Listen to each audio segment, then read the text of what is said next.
Hello friends, welcome to आगे classes. Date आज की 7 मई 2021 और देख लेते हैं इंडियन एक्सप्रेस की important news and explain page से आर्टिकल जो अभी हम इस वीडियो में डिस्कस करने वाले हैं। फ्रंट पेज पे अभी वही एक सीक्वेंस चलती आ रही है जिसमें मद्रास हाई कोर्ट ने सेंसर किया, निंदा की इलेक्शन कमीशन ऑफ इंडिया की। उसी आर्टिकल को दोबारा से बताया जा रहा है। तो एक बार इसमें जो चीज़ें दी हुई है उनको रिवाइज कर लेंगे, क्योंकि यहाँ पर जो कॉन्स्टिट्यूशन से रिलेटेड कुछ प्रोविजंस हैं वो रिकॉल हो जाएंगे, तो हम ज़रूर देखेंगे इस आर्टिकल को। ठीक है। इसके अलावा आप देख सकते हो कि राजस्थान में केसेस लगातार बढ़ते जा रहे हैं, तो 10 मई से 24 मई तक का स्ट्रिक्ट लॉकडाउन लगाया जा रहा है। इसके अलावा आप देखोगे कि यूपी में हाल कुछ ऐसे हैं कि केसेस कोविड के लगातार बढ़ रहे हैं। नर्सेज डॉक्टर की तरह काम कर रही हैं, तो वार्ड बॉय नर्सेज की तरह काम कर रहे हैं, तो फैमिलीज जो हैं वो वार्ड बॉय की तरह काम कर रही है। दैट मीन्स रिसोर्सेज की स्कैर्सिटी, उसके बारे में बताया हुआ है, तो ज़्यादा कुछ डिस्कस नहीं करने लायक है, बस ये ध्यान रखें आप। इधर बॉम्बे ने किस तरीके से कोविड-19 के ग्राफ को रिड्यूस किया है, उससे रिलेटेड पूरा ये डिबेट है, डिस्कशन है, मतलब एक इंटरव्यू है आइडिया एक्सचेंज पे। तो बोले कि लोग अगर मजाक न उड़ाए तो बोला मुंबई बहुत अच्छा एक ऑप्शन है जिससे लर्न करके दूसरी सिटीज़ अपने यहाँ पर कोविड कर्व को रिड्यूस कर सकती हैं। ठीक है, तो ये चीज़ आप खुद से देखोगे, हम डिस्कस नहीं करेंगे। ये एक अच्छी बात है।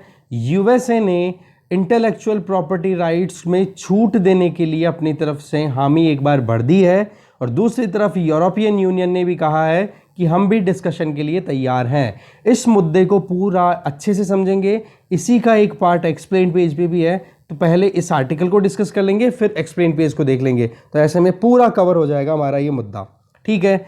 इसके अलावा अगर देखें तो वेस्ट बंगाल में जो वायलेंस हुई उससे रिलेटेड आर्टिकल है, बिल्कुल काम का नहीं है।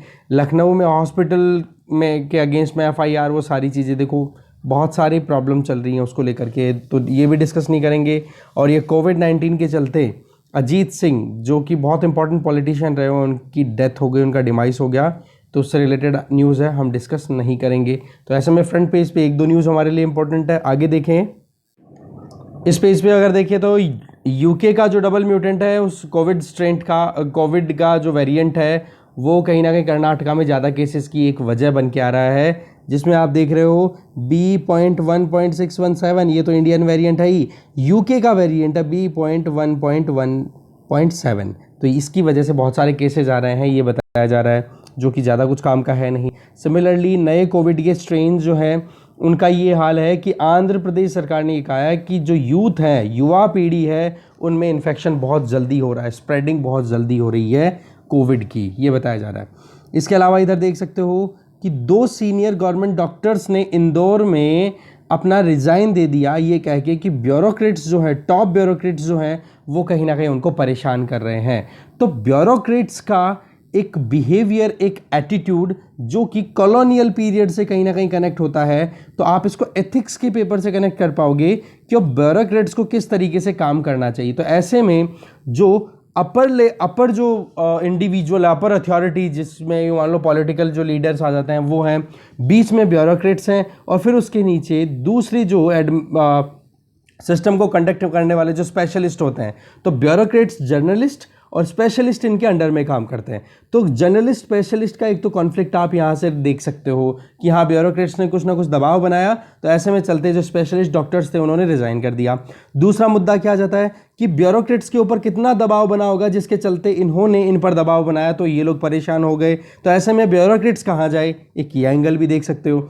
तीसरा, ब्यूरोक्रेट्स जो है वो किस बेसिस पे जो अपने से नीचे काम करने वाले जो भी एक्सपर्ट्स हैं, जैसे डॉक्टर्स, इंजीनियर्स, और इन लोगों को कैसे दबाव में ला सकते हैं, उसके लिए भी इनके ऊपर लगाम होनी चाहिए। तो ये 3 मुद्दे यहाँ पर बन जाते हैं, तो तीनों के अंदर आप ये एग्जाम्पल इंदौर वाला यूज़ कर सकते हो। ठीक है, बाकी स्पेस पे और कुछ भी इंपॉर्टेंट नहीं है, आगे देखते हैं। एक्सप्लेन पेज पे देखिए तो आईपी इंटेलेक्चुअल प्रॉपर्टी राइट्स के वेवियर को लेकर के कोविड वैक्सीन को डेवलप करवाने के लिए और ज़्यादा प्रोडक्शन को स्केल अप करने के लिए यूएसए की तरफ से जो स्टैंड लिया गया है उसको एक्सप्लेन किया हुआ है। तो फर्स्ट पेज वाले आर्टिकल के साथ में इसको एसोसिएट करके देखेंगे।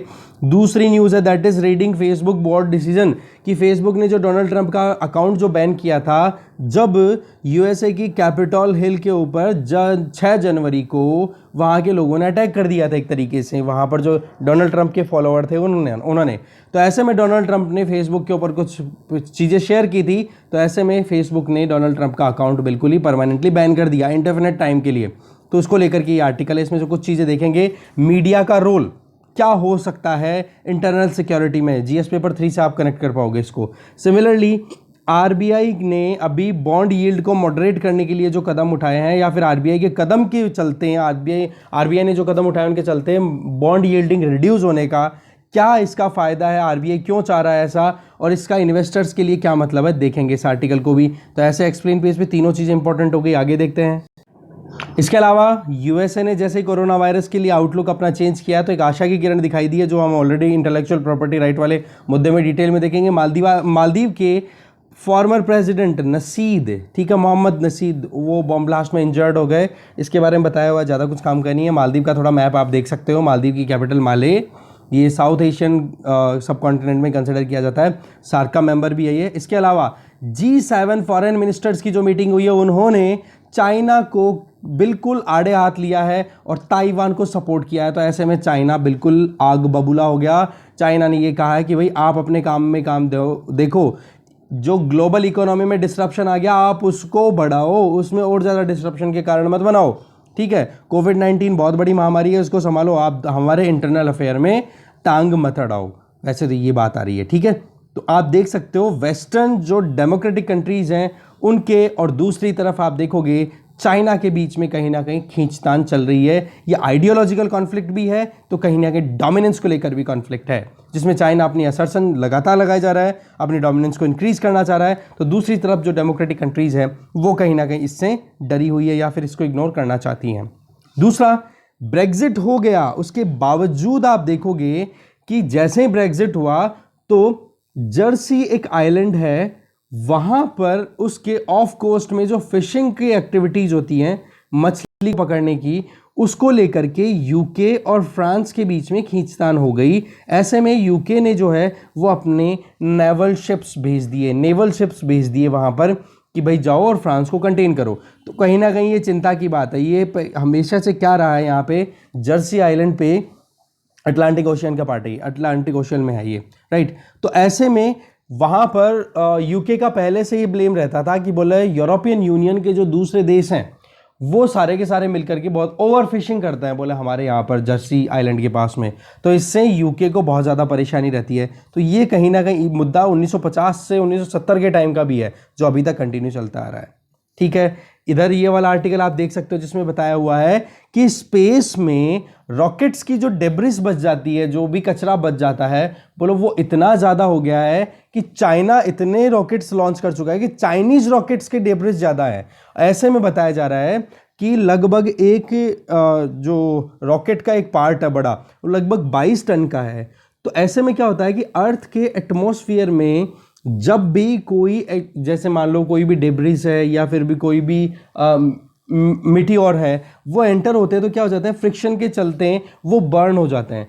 बट 22 टन जितनी साइज का अगर कोई भी मटेरियल अर्थ एटमॉस्फेयर में री एंटर होगा, जो कि रॉकेट का ही डेब्रिस है, रॉकेट का ही बचा कुचा कचरा है, वो अगर एंटर होगा तो चांसेस ये हैं, डर ये है कि कहीं इनहैबिटेट रीजन, मतलब जहां पर लोग रह रहे हैं वहां पर आकर वो कहीं गिर न जाए, क्योंकि ये साइज में बहुत बड़ा है। तो ऐसे में बर्निंग भी अगर होगी ना, एक्सटर्नल जो एटमॉस्फेयर है अर्थ का, तो उससे अगर बर्निंग भी होगी तो वो ज़्यादा नहीं कर पाएगा, तो कुछ ना कुछ मटेरियल अगर बचेगा तो वो हिट करेगा अर्थ सरफेस को, और वो अगर इनहैबिटेट रीजन में कर देगा तो उससे लॉसेस बहुत हो सकते हैं। ये बात बताई गई है पेंटागन के द्वारा, यूएसए, ठीक है।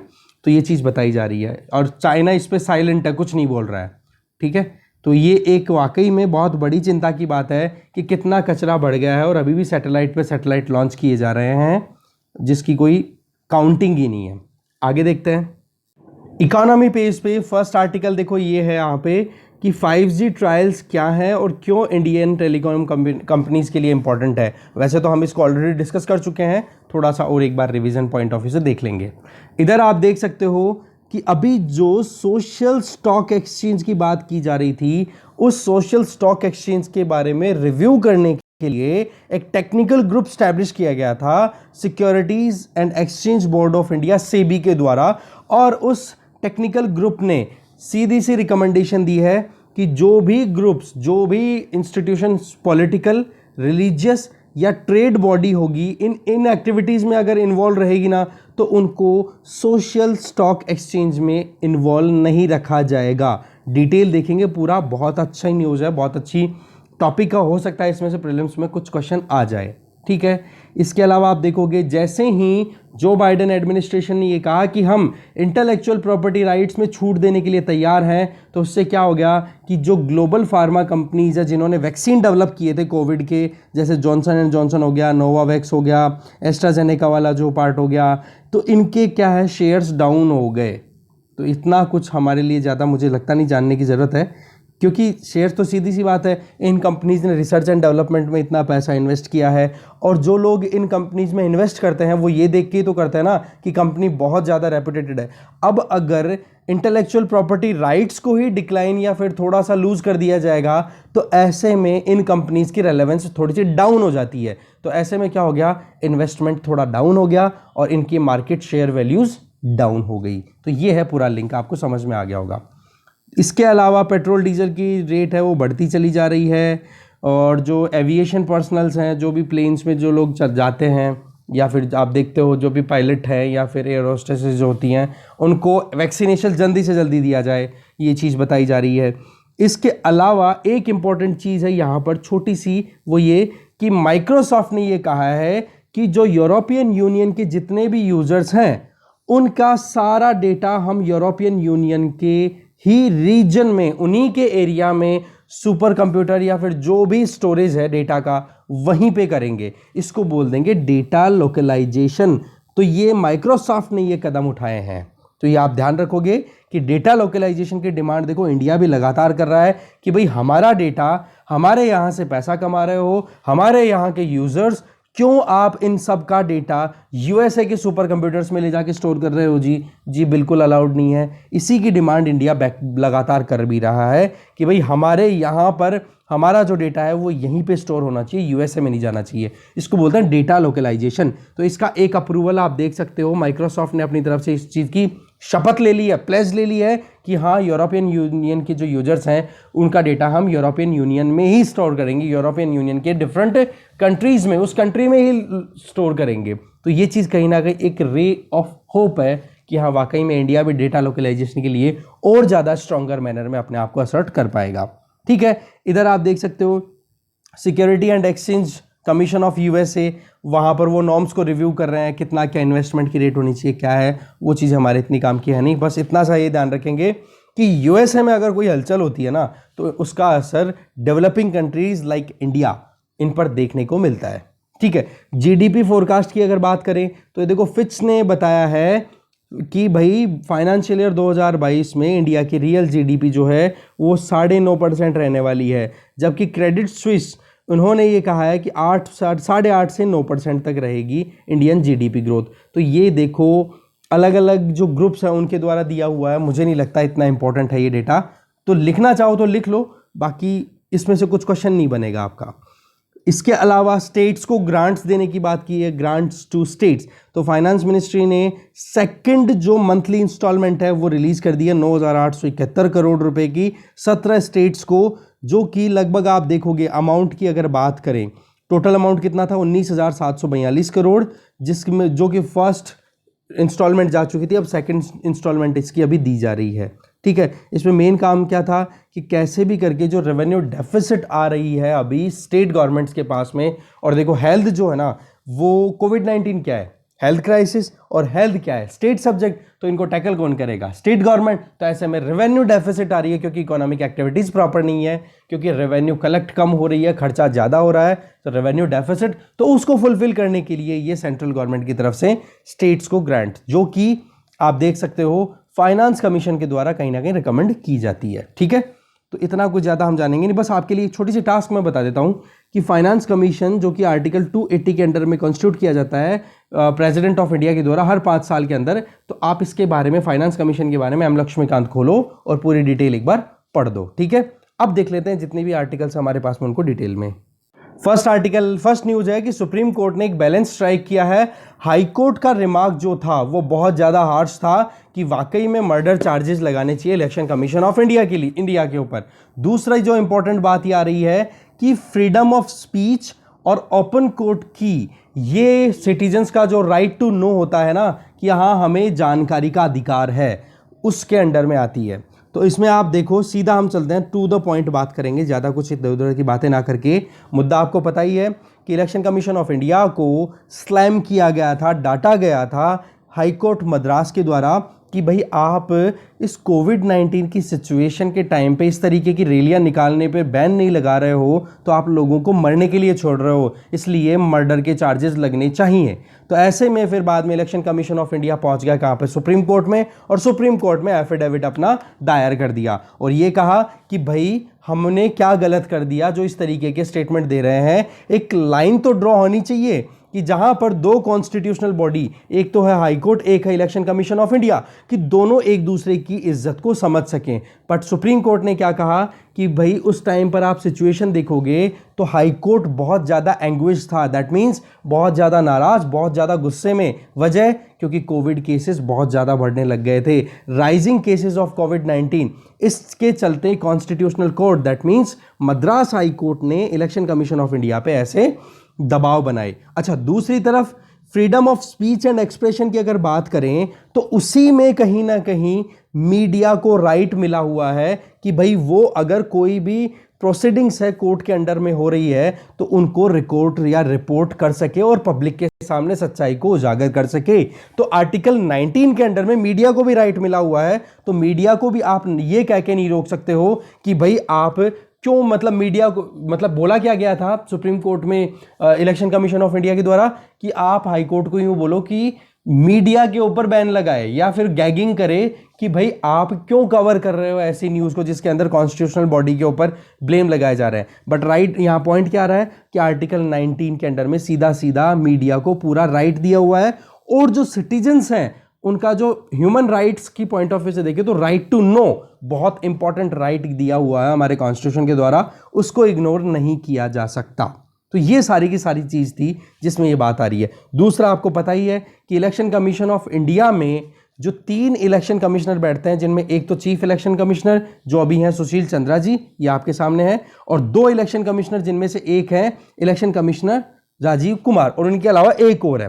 तो ऐसे में जो कुछ भी एक्टिविटीज ये परफॉर्म हो रही थी जिसमें मद्रास हाई कोर्ट ने पनिशमेंट की बात की, इलेक्शन कमीशन ऑफ इंडिया को पनिशमेंट मिलनी चाहिए, तो ऐसे में जब सुप्रीम कोर्ट में बात गई तो वहां पर एफिडेविट देना था, और इस एफिडेविट के साथ में जो ये राजीव कुमार है इनके डिसेंटिंग स्टेटमेंट्स को इन्वॉल्व नहीं किया गया। जबकि डेमोक्रेटिक मैनर में अगर देखा जाए तो जब कभी भी कोई भी बात अगर आ रही है तो अगर किसी ने मना किया है कि हाँ भाई मेरे पास में ये आर्ग्यूमेंट्स हैं, मैं सभी के साथ में सहमति नहीं रखता हूं, तो उनके स्टेटमेंट्स को पब्लिक में रिलीज होने का पूरा राइट है, क्योंकि लोगों के पास में क्या है, राइट टू नो। यहां पर इन्होंने अपनी डिसेंट दी तो डिसेंट की वजह क्या है वो जाननी जरूरी है। दूसरा, यहां पर इन्होंने अपनी एफिडेविट में क्या कहा कि जो पनिशमेंट की बात कर रहा है यहां पे मद्रास हाई कोर्ट, वो punishment election commission of India को ना मिलकर के जो इंडिविजुअल्स, जो अथॉरिटीज जिन्होंने वो डिसीजन लिया कि या डिसीजन नहीं लिया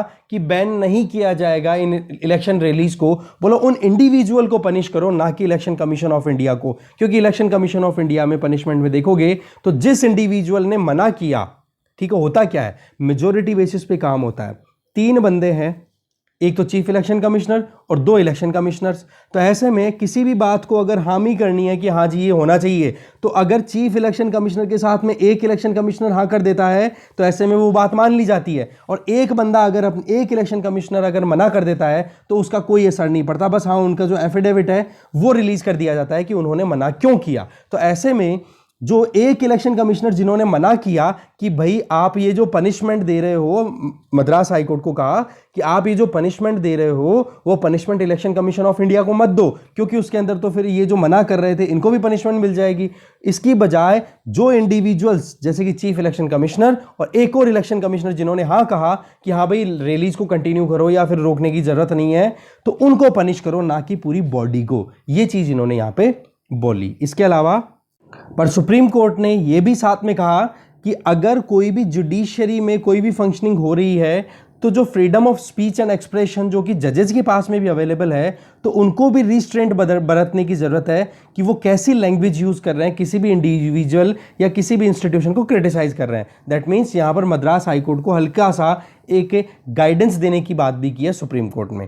साथ में अगर हम मीडिया कवरेज की बात करें तो जब कभी भी कोर्ट प्रोसीडिंग्स कॉलोनियल पीरियड के टाइम पे हुआ करती थी, जिसमें यहाँ पे पर्टिकुलर बात की जा रही है कि जब लोकमान्य बाल गंगाधर तिलक के खिलाफ पहले राष्ट्रद्रोह का जो सेडिशियस जो ट्रायल्स हुए थे, सेडिशन के चार्जेस लगे थे, है ना, तो उसके चलते उनका जितना भी इनडिग्निटी हुई थी, उनकी जो एक तरीके से बेइज्जती की गई थी, तो वहां पर जो पॉलिटिकल कंटेस्टेशन था ना कि एक तरफ तो कॉलोनियल पावर, दूसरी तरफ में जो नेशनलिस्ट पावर्स थी जो फ्रीडम चाह रही थी, उनके बीच की जो बात थी उसमें कहीं ना कहीं स्टेट को फेवर ज़्यादा किया जाता था मीडिया के द्वारा। तो बोलो वो चीज़ कहीं ना कहीं अभी नहीं होनी चाहिए, इम्पार्शियल मैनर में कवरेज होने की ज़रूरत है। ठीक है, तो freedom of speech and expression अगर आपको आर्टिकल 19 के अंडर में मीडिया को मिली हुई है तो वो आर्टिकल एक होता है ना, वहाँ पर रीजनेबल रेस्ट्रिक्शंस भी लगाई जाती हैं, एक बैलेंस्ड मैनर में सारी चीज़ें, एक रियलिटी को एक्सपोज करने का काम होता है मीडिया को, तब जाकर के वो राइट इंश्योर किए गए हैं,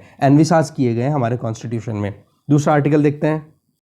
नेक्स्ट न्यूज है, यूएसए ने इंटेलेक्चुअल प्रॉपर्टी राइट्स को छूट देने की बात कही है कि कोविड वैक्सीन को और कोई भी अब डेवलप कर सकता है। अब देखने वाली बात है आगे क्या होगा। और साथ में यूरोपियन यूनियन ने भी कहा है कि हम भी डिस्कशन के लिए तैयार हैं। तो आप देखोगे यूनाइटेड स्टेट्स हमेशा इंटेलेक्चुअल प्रॉपर्टी राइट्स को लेकर के बहुत ज़्यादा कंसर्न रहता है, और इंडिया जो कि जेनेरिक ड्रग्स के लिए जाना जाता है, उसको उस इंडिया जैसे कंट्रीज़ पर कहीं ना कहीं बहुत ज़्यादा सैंक्शंस भी लगाते रहते हैं यूएसए की तरफ से।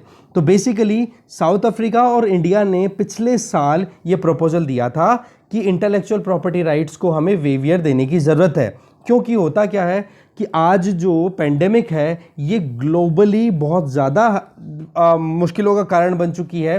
तो ऐसे में वैक्सीन की कमी को अगर हमें फुलफिल करना है तो बहुत सारी ऐसी फार्मास्यूटिकल कंपनीज हैं जो कि तैयार हैं कि हाँ हम वैक्सीन डेवलप कर लेंगी, बट उनके पास में फॉर्मूला अवेलेबल नहीं है। तो ऐसे में जिन कंपनियों ने रिसर्च एंड डेवलपमेंट करके अपने खुद के अपने दिमाग लगा करके, अपना पैसा लगा करके, अपने रिसोर्सेज लगा करके, अपने कैपिटल को इन्वेस्ट करके जिन्होंने वैक्सीन डेवलप किया है, उन कंपनीज को ये कहा जाएगा कि आप अपनी जो टेक्निक है वो इन दूसरी कंपनीज को भी अवेल कराओ। इससे क्या होगा कि दूसरी कंपनियां भी क्या करेंगी, वैक्सीन डेवलप आसानी से कर पाएगी। तो ये मुद्दा है, इस पर कहीं ना कहीं यूरोपियन यूनियन और यूएसए ने पिछले साल बिल्कुल डिस्कार्ड कर दिया था, बोले ये तो बिल्कुल गलत बात है।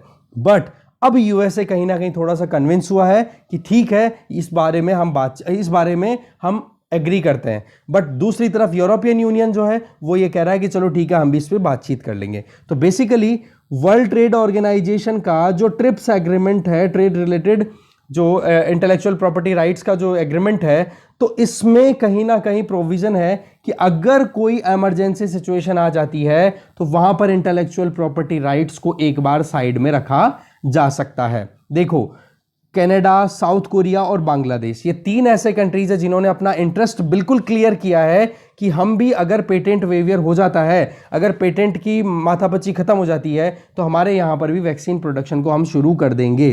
तो ऐसे में क्या हो गया कि इन कंट्रीज में या फिर दूसरी कंपनीज जो कि वैक्सीन डेवलप करना चाहती है, प्रोड्यूस करना चाह रही हैं, उन पर कोई लीगल कोई प्रॉब्लम ना आए, इसके लिए वो कहीं ना कहीं इस चीज़ का एक रिलैक्सेशन चाह रही हैं। अब देखो इस मुद्दे को और डिटेल में समझने के लिए हम चलते हैं एक्सप्लेन पेज पे, वहाँ और समझ में आएगा। IP waiver for Covid vaccine, ये हमने देख ही लिया मुद्दा क्या है सारा का सारा। WTO अब इसमें होगा क्या कि यूएसए ने हाँ कर दिया, पर ये जो मुद्दा है इस पर पूरी बातचीत होगी और अल्टीमेटली टेक्स्ट बेस्ड नेगोशिएशंस होंगे, मतलब लिखित में बातचीत की जाएगी। सभी कंट्रीज, WTO के 164 मेंबर्स हैं, वो सारे के सारे बैठेंगे और अपने लिखित में स्टेटमेंट देंगे कि क्या हमारा पर्पस है, कैसे हम यहाँ पर इंटेलेक्चुअल प्रॉपर्टी राइट्स को यहाँ पर वेवियर दे रहे हैं, छूट दे रहे हैं और इसका कितना लंबे समय तक ये चलेगा। तो वो चीज़ें, वो पेपर जो हो गए वो एक्सचेंज होंगे और उसमें सबसे इंपॉर्टेंट काम जो होगा वो ये कि WTO के 164 के 64 मेंबर्स की तरफ से यस होनी जरूरी है। अगर वहां पर एक भी मेंबर वीटो कर देता है, एक भी मेंबर मना कर देता है, तो वो जो प्रोविजन है IPR के वेवियर का वो वहीं पे फेल हो जाएगा। तो ये चीज बहुत इंपॉर्टेंट है। तो ऐसे में यूरोपियन यूनियन जो है अभी बची हुई है, तो वो भी कहीं ना कहीं डिस्कशन के लिए, बातचीत करने के लिए तैयार है। तो ये एक अच्छा सिग्नल है ये। अब बात करते हैं कि IP वेवियर का मतलब क्या होता है। देखो, Pfizer, Moderna, AstraZeneca, Novavax, Johnson and Johnson, Bharat biotech, ऐसी बहुत सारी कंपनियां हैं जिन्होंने बहुत पैसा लगाया है, तब जाकर के रिसर्च एंड डेवलपमेंट हुई है और उसके बाद में वैक्सीन डेवलप हुए हैं। तो ऐसे में उनको क्या है, गवर्नमेंट की तरफ से पूरी ऑथराइजेशन मिलती है एक पर्टिकुलर टाइम पीरियड के लिए कि 20 साल मान लो हमारे यहाँ पर अगर इंडिया की बात करें, तो ऐसे में 20 साल तक वो जो भी प्रोडक्ट रिसर्च एंड डेवलपमेंट के बाद में डेवलप हुआ है, चाहे वो वैक्सीन की हम बात करें, कोविड-19 को टैकल करने के लिए जो वैक्सीन तैयार हुए हैं, तो बोले वो वैक्सीन्स केवल और केवल वो ही कंपनी डेवलप कर पाएगी, दूसरी और कोई कंपनी नहीं कर सकेगी। तो इसमें क्या हो जाएगा, अभी ये हो गया पेटेंट। अब इस पेटेंट में अगर छूट दे दी जाएगी तो क्या होगा कि जो दूसरी कंपनीज जो चाह रही हैं कि हम भी वैक्सीन प्रोड्यूस करें, बस केवल और केवल हमें कोई टेक्नोलॉजी बता दो, हम तैयार हैं, हमें मेथड बता दो, तो वो चीज़ क्या हो जाएगी, अब इंटेलेक्चुअल प्रॉपर्टी राइट्स अगर एक बार हट जाते हैं, वेवियर मिल जाता है, छूट मिल जाती है और उनके पास में टेक्नोलॉजी ट्रांसफर कर दी जाती है, तो ऐसे में फिर बाद में प्रोडक्शन दूसरी कंपनियां भी कर पाएंगी। तो इसके पीछे मेन पर्पज क्या रहा है कि वैक्सीन की जो शॉर्टेज आ रही है इंडिया जैसे बड़े कंट्रीज में, या फिर जो गरीब देश हैं उन देशों में जो कि डेवलप नहीं कर पाते अपने खुद के लेवल पे, तो उनको हेल्प करने के लिए ये प्रोविजन रखा गया है। बट इसमें बहुत सारे एक्सपर्ट्स ने सवाल भी उठाए हैं, जिनमें सबसे इंपॉर्टेंट सवाल यहां पर देखो माइक्रोसॉफ्ट के फाउंडर बिल गेट्स ने। अब सवाल क्या है वो आप समझने की कोशिश करना, सब कुछ बढ़िया बढ़िया फील हो रहा होगा आपको, बट जो सवाल उठाए जा रहे हैं इन कॉर्पोरेट्स के द्वारा, जो बड़ी कंपनियां हैं उनके द्वारा, कि अगर एक कंपनी रिसर्च एंड डेवलपमेंट करके फिर बाद में प्रोडक्शन करती है वैक्सीन का, तो इसमें आप देखोगे कि कितना ज्यादा स्पेशलाइजेशन है, क्वालिटी बोलो बहुत शानदार मिलेगी। जबकि अगर आप दूसरी कंपनीज को बिना रिसर्च एंड डेवलपमेंट के प्रोडक्शन अलाउ कर दोगे वैक्सीन का, तो कितने सारे वैक्सीन अवेलेबल होंगे, कितने ब्रांड्स अवेलेबल होंगे, क्या उनकी क्वालिटी अच्छी होगी, जिस क्वालिटी के यहां पर इंटेलेक्चुअल प्रॉपर्टी राइट को होल्ड करते हुए जिन कंपनीज ने प्रोडक्शन किया है वैक्सीन का, क्या वो क्वालिटी दूसरी कंपनीज मेंटेन कर पाएंगी। तो ये सवाल यहां पर उठाया जा रहा है। दूसरा एक चीज ये बोली जा रही है कि सबसे बड़ी प्रॉब्लम है रॉ मटेरियल की, रॉ मटेरियल नहीं मिल रहा है, तो ऐसे में वैक्सीन की जो प्रोडक्शन है वो कम हो रही है। आप अगर दूसरी कंपनीज को अलाउ भी करोगे तो उन कंपनीज को भी तो कहीं ना कहीं जरूरत तो पड़ेगी ना रॉ मटेरियल की। तो रॉ मटेरियल अगर जो ऑलरेडी एग्जिस्टिंग जो कंपनियां अपने हिसाब से प्रोडक्शन कर रही हैं उनको अगर इंश्योर कर दोगे रॉ मटेरियल की अवेलेबिलिटी, तो क्या वैक्सीन की शॉर्टेज आएगी। ये 2-3 आर्ग्यूमेंट्स दिए जा रहे हैं कॉर्पोरेट्स के द्वारा। तो दोनों तरफ की बात हमें जाननी जरूरी थी कि देखो कि जेनेरिक अगर ड्रग का प्रोडक्शन होना शुरू हो जाता है तो उसका फायदा यह रहता है कि वेरिएंट हमारे पास में बहुत सारे होते हैं, तो ऐसे में प्राइस की डिफिकल्टी भी नहीं होती, महंगा पड़ेगा क्या, ठीक है, कंपटीशन रहेगा। दूसरी क्या चीज़ हो जाएगी, जो शॉर्टेज है अभी, क्योंकि ये कोविड-19 बहुत बुरे तरीके से बहुत ज़्यादा परेशान कर चुका है पूरे विश्व को, तो ऐसे में करके ये सोल्यूशन निकालने के लिए तरीके बताए जा रहे हैं। अब आगे देखते हैं क्या है इसमें। इसके आगे तो देखो इसमें ये बताया हुआ है कि ट्रिप्स के एग्रीमेंट के अंडर में ये बातचीत होगी। इंडिया और साउथ अफ्रीका इसके मेन हार्बिंजर्स हैं, मेन लीडर हैं जो ये प्रोविजन बता रहे हैं। और दूसरा यहाँ पर बताया जा रहा है, जो क्वालिटी पे सवाल उठाया जा रहा है कि दूसरी कंपनियां अगर प्रोडक्शन करेंगी वैक्सीन का तो क्वालिटी बिगड़ी हुई मिलेगी या क्या गारंटी अच्छी क्वालिटी मिलेगी। तो यहाँ पर एक्सपर्ट्स का कहना है कि क्वालिटी अच्छी मिलेगी, क्योंकि ट्रायल तो उनको भी करना पड़ेगा ही ना। तो ऐसे करके ये बताया जा रहा है। IP राइट्स मैंने आपको बताई दिए कि कोई भी इंडिविजुअल या कोई भी ग्रुप, कोई भी ऑर्गेनाइजेशन अपने यहाँ से अपने जो इंटेलेक्चुअल्स हैं, जो बुद्धिमानी है, जो दिमाग से बनाई हुई कोई चीज़ है, उसकी प्रोडक्शन के लिए अपने खुद के अधिकारों को, अपने राइट्स को प्रोटेक्ट करना चाहता है। क्यों भाई, हमने मेहनत की, हमारे पैसे लगे हैं, तो ये राइट हमारे पास में होना चाहिए। तो सरकार क्या करती है, एक स्पेसिफिक टाइम के लिए वो अधिकार उनको दे देती है, उसी को पेटेंट बोल दिया जाता है। तो ये एक तरीके की फोर्सिएबल, एनफोर्सिएबल लीगल राइट होते हैं। इसमें क्या होगा कि जिस कंपनी ने पेटेंट करवा लिया उसके अलावा कोई दूसरी कंपनी जो है वो प्रोडक्शन नहीं करेगी उस पर्टिकुलर प्रोडक्ट का। अब पेटेंट के भी 2 तरीके बता रखे हैं, एक तो प्रोसेस पेटेंट होता है, एक प्रोडक्ट पेटेंट होता है। अब हम प्रोडक्ट पेटेंट में क्या हो गया कि फाइनल प्रोडक्ट, मान लो अभी मैं बात कर रहा हूं कोविशील्ड की, तो कोविशील्ड क्या है, प्रोडक्ट है ये। तो बोला प्रोडक्ट पेटेंट अगर सीरम इंस्टीट्यूट ऑफ इंडिया ने करा लिया ना, तो अब इस कोविशील्ड को कोई भी प्रोड्यूस नहीं कर सकेगा। समझ गए? इस कोविशील्ड को कोई दूसरी कंपनी डेवलप नहीं कर सकेगी जब तक कि पेटेंट इसके पास में अवेलेबल है, सीरम इंस्टीट्यूट ऑफ इंडिया के पास में। तो ये तो हो गया प्रोडक्ट पेटेंट, जो कि इंडिया बिल्कुल भी ध्यान में नहीं रखता। इंडिया में चलता है प्रोसेस पेटेंट। प्रोसेस पेटेंट का मतलब हो गया कि फाइनल प्रोडक्ट है कोविड के लिए वैक्सीन, तो फाइनल प्रोडक्ट तो यही बनेगा, पर बनाने का प्रोसेस जो है, मेथड है, उसको चेंज करना पड़ेगा। मान लो सीरम इंस्टीट्यूट ऑफ इंडिया ने एक मेथड यूज किया जिसका नाम है मेथड ए, तो कोई भी दूसरा इंस्टीट्यूशन XYZ अगर वैक्सीन डेवलप करना चाह रहा है कोविड के लिए, तो वो प्रोसेस को चेंज कर लेगा, मेथड बी यूज करके वो ही वैक्सीन डेवलप कर ले, तो कोई प्रॉब्लम नहीं है। तो ऐसे में इंडिया ने देखो वर्ल्ड को जेनेरिक ड्रग्स में बहुत ज़्यादा हेल्प की है। ऐसे में क्या होता है कि सिप्ला जैसी कंपनीज ने HIV एड्स जैसी बड़ी महामारियों को टैकल करने में बहुत हेल्प प्रोवाइड की है अफ्रीका के बड़े बड़े अलग अलग कंट्रीज़ को। ठीक है, तो अभी यही बात इसमें बताई हुई है। जो ऑब्जेक्शन करेंगे वो कौन है जी? The International Federation of Pharmaceutical Manufacturers Associations. जिन्होंने क्या बोला रियल चैलेंज क्या है? बोला प्रोडक्शन की स्केलिंग अप करने के लिए रॉ मटेरियल की रिक्वायरमेंट है, और उसी को कहीं ना कहीं इग्नोर करने के लिए, उसी से नजरें हटाने के लिए ये जो इंटेलेक्चुअल प्रॉपर्टी राइट्स के वेवियर की बात की जा रही है। बोले जो बड़े कंट्रीज हैं, रिच कंट्रीज हैं, वो छोटे देशों की सहायता नहीं कर सकते, ऐसे में उनको वो अपनी जिम्मेदारी से मुंह मोड़ रहे हैं। ये चीज़ यहाँ पे बोली जा रही है, बट वो टाइम बताएगा, बातचीत होगी, देखो डिस्कशंस होंगे, WTO में मिनिस्टर्स की मीटिंग होगी अभी नवंबर दिसंबर में 2021 में, तब जाकर के इस पर कोई बातचीत होती है तो देखा जाएगा। बाकी फिलहाल तो ये है कि USA ने पहले तो ब्लॉक कर दिया था। रीज़न कि USA में एक एक्ट है, अमेरिकन डिफेंस प्रोडक्शन एक्ट, उस एक्ट के बेसिस पे रॉ मटेरियल देने तक मना कर दिया था। आपको मैं 2 से 3 4 5 बार बता चुका हूं कि जो सीरम इंस्टीट्यूट ऑफ इंडिया के CEO है आधार पूनावाला, उन्होंने रिक्वेस्ट की थी जो बाइडेन को कि हमें रॉ मटेरियल, अगर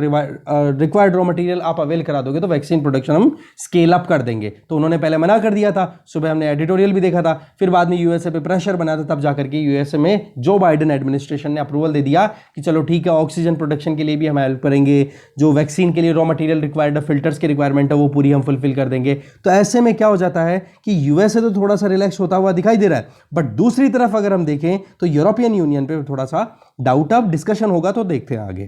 तो ये पूरा मुद्दा हमने देखा, चलते हैं आगे। अब बात कर लेते हैं GS पेपर 3 में जो सोशल मीडिया का रोल है उसके पॉइंट ऑफ व्यू से, कि फेसबुक बोर्ड का जो डिसीजन है उसको रिव्यू करने के लिए एक ओवरसाइट बोर्ड ने रिव्यू किया, और ये कहा कि फेसबुक ने जो कुछ भी किया डोनाल्ड ट्रंप के अकाउंट को सस्पेंड करने का काम, वो बहुत सही किया। पर सवाल ये है कि भाई ऐसा करने के पीछे आपके आर्ग्यूमेंट्स क्या है, वो क्लियर बताओ। हुआ क्या था कि 6 जनवरी को जब फाइनल वर्डिक्ट हो चुका था कि हाँ जी अब जो बाइडेन प्रेसिडेंट बनेंगे USA के, तब USA में जो कैपिटल हिल है वहाँ पर डोनाल्ड ट्रंप के सपोर्टर्स जो थे वो कहीं ना कहीं एकदम यूं अटैक कर दिया था उन्होंने, राइट, वायलेंस आउटब्रेक हो गया था। तो उसके चलते डोनाल्ड ट्रंप ने अपने खुद के कुछ स्टेटमेंट्स दिए थे फेसबुक पे, तो उससे क्या हो गया कि कहीं ना कहीं ऑफलाइन ज़्यादा हेट्रेड फैल गया था USA में, और इसका रिजल्ट क्या रहा कि कहीं ना कहीं फेसबुक ने ये समझा कि डोनाल्ड ट्रंप ने ये फेसबुक पे जो पोस्ट किया है इसी की वजह से कैपिटल हिल पे ये अटैक हुआ है। तो इन्होंने 7 जनवरी को फेसबुक का अकाउंट जो था डोनाल्ड ट्रंप का इनडेफिनेटली बैन कर दिया। ठीक है, तो फेसबुक का ये जो डिसीजन था ना, इसको तो देखो अपहेल्ड कर दिया, मान लिया गया, चलो बहुत बढ़िया किया, बट इसके पीछे फेसबुक से बिल्कुल ये मांगा गया है कि आप इसके पीछे क्या मैसेज देना चाहते हो। देखो ऐसे अकाउंट्स का सस्पेंशन की अगर बात करें तो कल ही हमने देखा था ट्विटर ने भी कंगना राणौत का जो अकाउंट है वो परमानेंटली सस्पेंड कर दिया। उसमें भी क्या कहा था, बोला कि ऑफलाइन आप हैट्रेड फैलाने की कोशिश कर रहे हो, कि आप स्टेटमेंट तो दे देते हो ऑनलाइन इन प्लेटफॉर्म्स पे आपके अकाउंट के थ्रू, बट प्रॉब्लम हो जाती है ऑफलाइन, कहीं ना कहीं कम्युनल वायलेंस हो सकते हैं, कहीं पे सोशल इश्यूज कहीं ना कहीं राइज हो सकते हैं। सिमिलरली आप देख सकते हो कि ट्विटर को लेकर के हमारे यहाँ पर भी कितना ज़्यादा मुद्दा चलता रहता है कि जब 1200 अकाउंट्स की बात की गई थी जब हमारे जो मेथी की जो मिनिस्टर हैं, ministry of information technology, electronics and information technology, जो रविशंकर प्रसाद जी ने स्टेटमेंट दिए थे, बोला ट्विटर जो है वो 1200 अकाउंट को सस्पेंड करे, क्योंकि वहां पर कुछ ना कुछ प्रॉब्लम होने लग गई थी। बोला इन 1200 अकाउंट के बेसिस पे जो ये फार्मर्स का एजिटेशन है, बोले उसको हवा दी जा रही है बहुत ज़्यादा, बट ट्विटर ने उस टाइम पे कुछ किया नहीं। तो पॉइंट यहां पर ये आ जाता है कि सोशल मीडिया जो है, ये प्लेटफॉर्म्स के पास में कोई भी स्ट्रिक्ट इनका कोई एक कहते हैं ना कोई रूल बुक नहीं है। ये केस टू केस वेरी करता है कि किस चीज़ को हमें रिस्पॉन्ड करना है जल्दी से, किसको नहीं करना। जैसे डोनाल्ड ट्रंप का अकाउंट सस्पेंड करना हो गया फेसबुक के द्वारा, ट्विटर का अकाउंट एग्जांपल मैं आपको दे ही चुका हूं। इसके अलावा ट्विटर का उन 1200 अकाउंट्स को सस्पेंड करने से मना करना जो कि सेंट्रल गवर्नमेंट ने रिक्वेस्ट डाली थी, उसमें डिले किया रिस्पॉन्स करने में। तो ये चीज़ें कहीं ना कहीं आप देख सकते हो कि अभी भी सोशल मीडिया के पास में फाइनल स्ट्रिक्ट पॉलिसीज का अभाव है, कमी है, इस पर काम करने की जरूरत है। नहीं तो क्या हो जाएगा, ये फिर अपनी आर्बिट्रेरीनेस दिखाएंगे, अपनी मनमानी करते रहेंगे। तो ऐसे में तो फिर बाद में जो स्टेट है, दैट मीन्स जो डेमोक्रेटिकली इलेक्टेड सरकार है, उसके अगेंस्ट में एक इंडिपेंडेंट या उससे सेपरेट एक इंडिपेंडेंट ऑप्शन निकल के आएगा, जो कहीं ना कहीं चैलेंज साबित हो सकता है डेमोक्रेटिक कंट्रीज के लिए। ठीक है, तो देखने वाली बात है कितने दिनों में ये चीज़ फाइनलाइज होती है, क्योंकि ये इंडिया की बात नहीं है। आप ऑस्ट्रेलिया के साथ में हमने देखा था कि किस तरीके से ये लोग जो गूगल जो है वो वहाँ के जो न्यूज़ हाउसेज हैं उनकी न्यूज़ यूज़ कर रहा था। तो ऑस्ट्रेलियन पार्लियामेंट में लॉ भी लाया गया जिसमें ये कहा गया था कि भाई आपको जितनी भी रेवेन्यू आ रही है ऐड करने से, दूसरे की न्यूज़ दिखा करके उनसे आपको रेवेन्यू शेयर करना पड़ेगा। तो ऐसे में, और यूरोपियन यूनियन में भी हमने अभी देखा कि डेटा को वहीं पे लोकलाइज करने की बात चल रही है। तो ये जो बड़ी जाइंट कंपनीज है, टेक्निकल जाइंट कंपनीज है, इनका अपना एक अलग ही सिनेरियो बनता चला जा रहा। आज ये बहुत पावरफुल हो चुकी हैं। तो ये कहीं ना कहीं जो सरकारें हैं उनके लिए चिंता का कारण भी है, तो दूसरी तरफ ये freedom of speech and expression के लिए कहीं ना कहीं एक स्कोप भी दिखाई देता है। तो दोनों चीज़ों में बैलेंस होने की ज़रूरत है। आगे चलते हैं। नेक्स्ट है कि आरबीआई क्यों मॉडरेट करना चाहता है बॉन्ड यील्ड को, और इसका मतलब क्या है। देखो, वेंसडे को आरबीआई ने अपनी तरफ से डिसीजन किया है कि भाई जो government security exchange program RBI ने जो अप्रैल से जून के क्वार्टर में शुरू किया कि हम 1 लाख करोड़ रुपए मार्केट से, मतलब 1 लाख करोड़ रुपए के मार्केट से गवर्नमेंट सिक्योरिटीज़ बॉन्ड जो हैं वो परचेज करेंगे। ठीक है, तो इसमें 25,000 करोड़ का तो ऑलरेडी परचेजिंग हो चुकी है और 35,000 करोड़ की परचेजिंग अभी इस मई मंथ में होने वाली है। तो इसमें असर क्या हुआ कि 10 साल के लिए जो गवर्नमेंट की जो बॉन्ड मार्केट में चल रहे हैं उनकी यील्डिंग जो है वो कहीं ना कहीं डाउन हो गई, और अभी वो स्कोर चल रहा है कितना, 5.978 तक। ठीक है, 6% से कम पे आ गया है। तो इसके पीछे क्या इसका असर रहता है वो देखते हैं। देखो, इसमें सारा जो खेल है वो रहता है इंटरेस्ट रेट का ट्रेंड क्या चल रहा है। अभी हमें पता है रेपो रेट क्या चल रही है, 4%, और रेपो रेट के बेसिस पे ही बैंक्स जो हैं वो आरबीआई से उधार लेते हैं। तो आरबीआई से उधार लेने में अगर उनको 4% इंटरेस्ट रेट देनी पड़ रही है, जो कि बहुत कम है, तो ऐसे में बैंक जो है मार्केट में पैसा भी बहुत ज़्यादा फेंक देते हैं। तो लिक्विडिटी की कमी ना हो इसके लिए मैनेज किया जाता है। बट दूसरी तरफ अगर हम गवर्नमेंट सिक्योरिटीज़ की बात करें, तो गवर्नमेंट सिक्योरिटीज़ की अगर इंटरेस्ट रेट 6% से ज़्यादा रहती है तो इस पर गवर्नमेंट के ऊपर बर्डन ज़्यादा रहता है। तो इससे क्या हो गया कि अगर बॉन्ड यील्डिंग अगर ज़्यादा है, बॉन्ड पे अगर ज़्यादा इंटरेस्ट रेट मिल रही है, तो ज़्यादातर लोग किस में इन्वेस्ट करेंगे जी, बॉन्ड्स में ही तो इन्वेस्ट करेंगे। तो इसका खामियाजा किधर भुगतना पड़ेगा, इक्विटी मार्केट में, शेयर मार्केट से पैसा निकाला जाएगा और ये बॉन्ड्स में इन्वेस्ट किया जाएगा। और बॉन्ड मार्केट को दूसरा नाम क्या दिया जाता है, डेट मार्केट। डेट क्यों, क्योंकि बॉन्ड रिलीज करके सरकार या दूसरी जो प्राइवेट कंपनीज होती हैं वो क्या करती है, बॉन्ड रिलीज कर देती है और मार्केट से पैसा उधार लेती है। तो ऐसे में अगर उधार देने में इन्वेस्टर को ज़्यादा फायदा है तो वो क्यों शेयर्स में इन्वेस्ट करेगा जी। तो ऐसे में अभी आरबीआई ने जो कदम उठाए हैं government securities exchange program GSAP के अंडर में, जिसमें कि 1 लाख करोड़ रुपए तक का टारगेट अचीव करना है अप्रैल जून क्वार्टर में। तो इससे क्या हो गया, गवर्नमेंट सिक्योरिटीज की यील्ड जो है वो डाउन हो गई। अब डाउन हो गई यील्डिंग, तो अब इन्वेस्टर क्या करेंगे, यहां से पैसा निकालेंगे और स्विच कर जाएंगे किस तरफ, इक्विटी की तरफ, शेयर्स में इन्वेस्ट करना शुरू कर देंगे। तो इससे एक बैलेंस बन जाएगा, क्योंकि आपको पता है कि ज़्यादा अगर मार्केट में गवर्नमेंट सिक्योरिटीज़ की यील्डिंग बढ़ती चली जाती है तो उससे सरकार के पॉकेट पे बहुत ज़्यादा लोड बढ़ता है। उससे क्या होता है, सरकार को ज़्यादा रिटर्न देना पड़ता है जो भी इन्वेस्टर्स हैं उनको। तो ऐसे में क्या किया जाता है कि कैसे भी करके बॉन्ड यील्डिंग मैनेज हो जाए। और आप देखोगे कि ये जो गवर्नमेंट सिक्योरिटीज एक्विजिशन प्रोग्राम है ना, जिसमें आरबीआई जो है मार्केट से सरकारी बॉन्ड्स को खरीद रहा है, तो इससे क्या हो रहा है कि सरकार के ऊपर लोड कम पड़ेगा। ठीक है, सरकार के हाथ में सीधा पैसा चला जाएगा आरबीआई के थ्रू। आरबीआई सरकार से इन सिक्योरिटीज को परचेज कर लेगा और पैसा सरकार के पास चले जाएगी। तो सरकार को ज़्यादा पैसा मार्केट में नहीं डालना पड़ेगा, कहीं ना कहीं सस्ती रेट के ऊपर सरकार को पैसा मिल जाएगा। तो इससे क्या हो गया कि बॉन्ड्स की यील्ड अपने आप ही डाउन हुई कि नहीं, और ऐसे में फिर इन्वेस्टर्स कहाँ स्विच कर जाएंगे, इक्विटी मार्केट में, जो कि कहीं ना कहीं देखा गया है कि बीएसई सेंसेक्स जो है वो राइज हुआ है, निफ्टी भी राइज हुआ है। तो ये सारा मुद्दा है इसके अंदर। बाकी और चीज़ें एक बार आप खुद से पढ़ोगे, इसके अंदर जो मेन थीम थी वो मैंने आपको समझा दी है। दूसरी तरफ अगर देख सकते हो, छोटा सा एक ही आ रहा है कि टेपर टेंट्रम, कि जब अच्छा होता क्या है कि इंडिया में जो बॉन्ड मार्केट है उसका जो रेट है उस पर कहीं ना कहीं यूएसए में जो भी एक्टिविटीज़ हो रही है उसका असर बहुत पड़ता है, क्योंकि यूएसए का आज अगर देखें तो इंटरनेशनल इकोनॉमी में बहुत इंपॉर्टेंट रोल है, और जो भी मेजर्ड कैलकुलेशंस होती हैं वो यूएस डॉलर्स में होती है। तो ऐसे में यूएस डॉलर का रुपए के रिलेशन में जो भी अप डाउन वेरिएशन है उसका असर हमारे यहाँ पे बॉन्ड मार्केट पे भी देखने को मिलता है। हुआ क्या था कि जब 2008 का जो सब प्राइम क्राइसिस आए थे उस टाइम पर यूएसए की इकोनॉमी बहुत बुरे तरीके से डगमग थी। तो ऐसे में यूएस फेडरल रिजर्व के चेयरमैन उस टाइम पे थे बेन बर्नानके। ठीक है, तो उन्होंने बॉन्ड परचेजिंग की जो अमाउंट थी उसको रिड्यूस कर दिया था। दैट मीन्स मार्केट से बॉन्ड नहीं खरीद रहे थे वो सरकारी बॉन्ड्स को। इससे क्या हो गया था, इसकी वजह ये हो गई थी कि मार्केट में डॉलर की क्वांटिटी हो गई थी रिड्यूस। ये जो टेपर टेंट्रम था ना, इसका मेन पर्पस था कि यूएसए में डॉलर की क्वांटिटी बढ़ा दी जाए, मार्केट में करेंसी का सर्कुलेशन बढ़ा दिया जाए, जिससे कि डिमांड बढ़े, और डिमांड बढ़ेगी तो इकोनॉमी अपने आप ट्रैक में आ जाएगी। तो इस टेपर टेंट्रम में जैसे ही यूएस इकोनॉमी थोड़ी सी ट्रैक पे आने लगी, तब यूएस फेडरल रिजर्व ने ये कह दिया कि अब हम सरकारी बॉन्ड्स को नहीं परचेज करेंगे, नहीं एक्वायर करेंगे। तो ऐसे में डॉलर की क्या हो गई, कमी आ गई मार्केट में। और ये मैंने आपको बताया था कि जिस चीज़ की कमी मार्केट में रहेगी उसके प्राइस ऑटोमेटिकली राइज हो जाएंगे। तो ऐसे में डॉलर की वैल्यू हो गई राइज, और घाटा क्या हुआ इंडिया को, इंडिया का रुपया जो था वो कोलैप्स कर गया था कुछ महीनों के अंदर अंदर।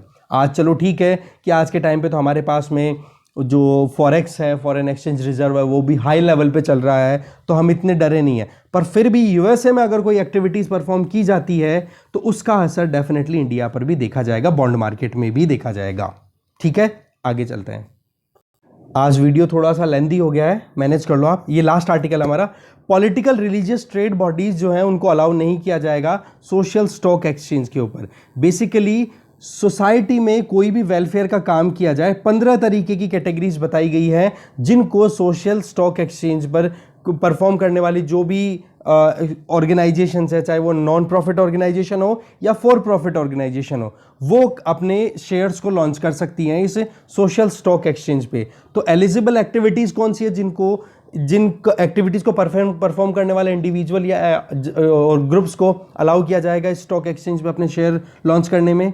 सबसे पहला, अगर वो हंगर इरेडिकेट करने में कोई काम करें, या अगर वो पुअर्टी या माल नरिशमेंट या इनइक्वालिटी को ख़त्म करने की बात करें, या रूरल रीजन में स्पोर्ट्स की ट्रेनिंग प्रोवाइड करने का काम करें, या फिर जेंडर इक्वालिटी को प्रमोट करें और वुमेन एम्पावरमेंट की बात करें और LGBTQIA कम्युनिटी की वेलफेयर की बात करें, या फिर स्लम एरिया डेवलपमेंट की बात करें, अफोर्डेबल हाउसिंग की बात करें, बात का मतलब काम करें, राइट।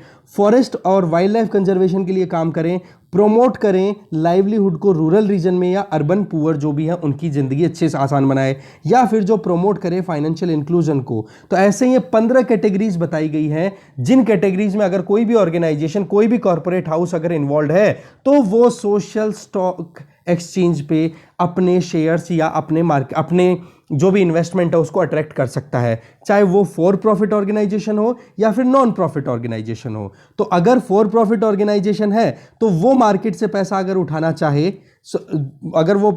चाहे तो उठाने के तरीके क्या हो सकते हैं।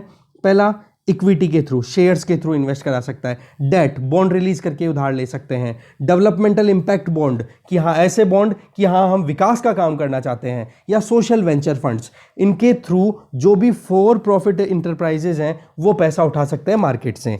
दूसरा नॉन प्रॉफिट ऑर्गेनाइजेशंस हैं, अगर वो पैसा उठाना चाहते हैं और वो इन 15 में से किसी भी एक्टिविटीज में इन्वॉल्व हैं तो उनको परफॉर्म करने, उनको कैसे पैसा उठा सकते हैं, वो फंड कर सकते हैं, equity, zero coupon zero principal bond, development impact bond, social impact bond जिसमें 100% grant in grants of out provision. ये कुछ मतलब मेथड्स हैं जिनके बेसिस पे मार्केट में वो पैसा उठा सकते हैं अपने खुद के काम को बढ़ाने के लिए। तो ये चीज बोली गई है इस टेक्निकल एडवाइजरी ग्रुप के द्वारा। ये जो पूरा एक पैनल स्टैब्लिश किया गया था सेबी के द्वारा, और इस पैनल के हेड कौन है, हर्ष बनवाला, जो कि नाबार्ड के पहले चेयरमैन रह चुके हैं। इनकी लीडरशिप में ये टेक्निकल ग्रुप ने रिकमेंडेशन दी है कि कौन से इंस्टीट्यूशन जो है वो सोशल स्टॉक एक्सचेंज से पैसा उठा सकते हैं। इसका मतलब आप समझ में आ गया होगा आपको कि सोशल स्टॉक एक्सचेंज एक ऐसा मार्केट का प्लेटफॉर्म तैयार किया जा रहा है जिसमें कि सोसाइटी के वेलफेयर के लिए काम करने वाले जो भी ऑर्गेनाइजेशन हैं, चाहे वो फॉर प्रॉफिट ऑर्गेनाइजेशन हो या फिर नॉन प्रॉफिट ऑर्गेनाइजेशन हो, उनको शेयर्स लॉन्च करना, उनको मार्केट से पैसा उठाने के लिए फैसिलिटी करना, जिससे कि वो और ज्यादा सोसाइटी के वेलफेयर के लिए काम कर सकें। ये चीजें यहां पे बताई जा रही है। साथ में फॉर प्रॉफिट ऑर्गेनाइजेशन है ना, आप देखो प्रॉफिट कमाने वाले ऑर्गेनाइजेशन अगर सोसाइटी में कुछ अच्छा काम करना चाह रहे हैं तो उनको थोड़ा चेक करना पड़ेगा ना, कहीं वो पूरा प्राइवेट सेक्टर की तरह काम करने लग जाएगी, बस पैसा पैसा पैसा। तो उनको अपनी क्वालिटी को पहले इंश्योर करना पड़ेगा, पहले उनको अपनी सोशल परफॉर्मेंस दिखानी पड़ेगी कि हाँ हम वाकई में सोसाइटी के लिए कुछ अच्छा करना चाहते हैं। इन सारी सेक्शंस में से कोई ना कोई एक तो होना ही चाहिए। अच्छा, अब कौन से ऑर्गेनाइजेशंस को डिबार किया गया है, बिल्कुल अलाउ नहीं किया जाएगा, वो है religious, political and trade bodies. इनको अलाउ नहीं किया जा रहा है, ये ध्यान रखोगे, ठीक है। तो डिस्कशन में जो कंटेंट था उसको मैंने बहुत अच्छे से समझाने की कोशिश किया। Thank you very much for watching this video, और गार्गी क्लासेस को प्रमोट करो जितना कर सकते हो जितना। Thank you.